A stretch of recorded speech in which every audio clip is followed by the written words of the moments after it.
If you have more than 3 priorities, you don't have any. One of the most important jobs of a leader is to be the CCO, the Chief Clarity Officer. It is the most difficult thing to do, but I assure you, it is necessary. And it will clear up a lot of organizational friction. Clarity leaks, so it must become a focused habit to continually bring and protect clarity. Ministry or business always drifts towards complexity. Clarity is always leaking. In a car, there are predominantly 3 essential systems for its operation. That is fuel, lubrication, and power or spark. Without any of these things, the car will not go anywhere. It could be rusted out and still run if these 3 components are still intact. If your business or ministry has the driving force as clarity, clarity will do 3 things for you. It's the fuel that provides the momentum. It is the oil that reduces friction for long-term sustainable movement. It will ease the friction points and the tension spots, or can we say this way, the rub that is caused by them. And finally, it's the spark, because once everybody knows clearly where you are going, it allows for people to focus all of their energy on being creative on how to get there. Do your people know where you are going, the vision? Do they know how you're going to get there, the mission? Let's do a quick demonstration. Take out a scratch piece of paper. No, really, go ahead. Take out a scratch piece of paper, and in the lower left-hand corner, draw a dot. Write the word here. Then in the upper right-hand corner, draw another dot and write the word there. Now simply draw a line from that dot in the bottom left to the dot in the upper right, and then write mission on top of that line, and then write core values just below it. To clarify, pun intended, here is where you are, and there is the vision of where you want to go. How we get there is the mission, and the core values are the guiding principles that you adhere to as we execute the mission to accomplish the vision. Creating a compelling vision is really more important than people realize. And most people want to subscribe to the build a better mousetrap idea. You know, that if you build a better mousetrap, the world beats a path to your door. Or the famous line from the Field of Dreams movie, if you build it, they will come. Unfortunately, in today's world, that is simply not true. You must be clear about what that field is and what it does. And people have to know it's a mousetrap, and more importantly, why it's better, and specifically, with them. What's in it for me? Ergo, marketing.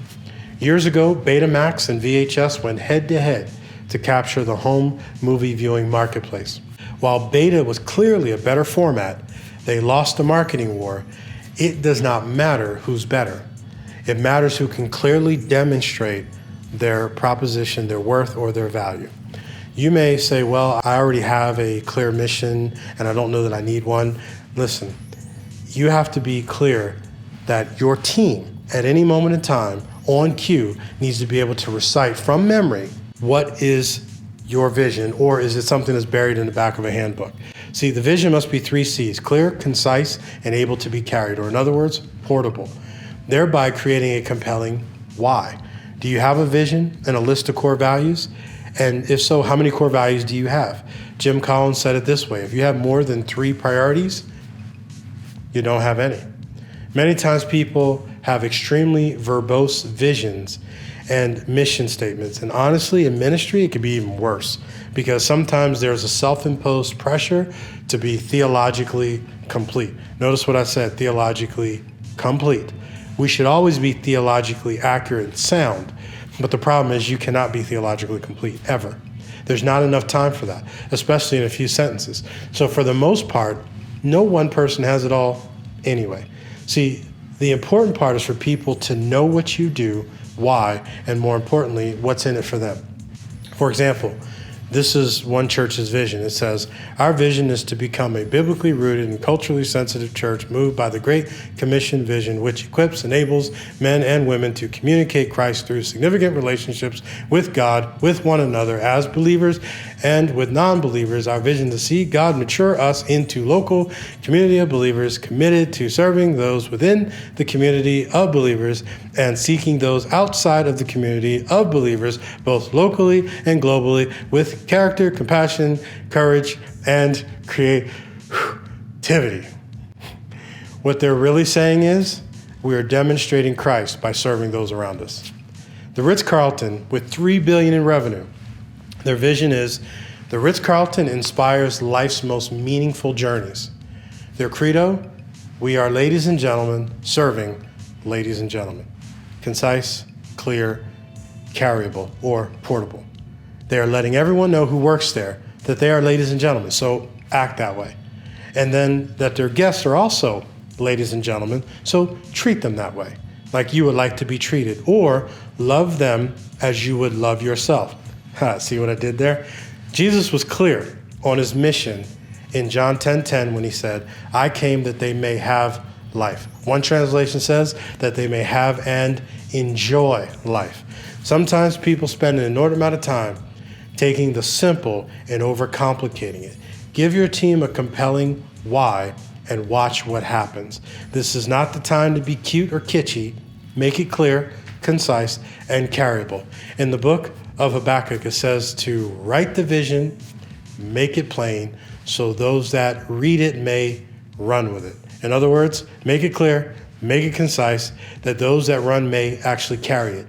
Notice, run, not walk. See, you want your organization to get clear on these things. They must be this way. So make it clear, concise, and carryable.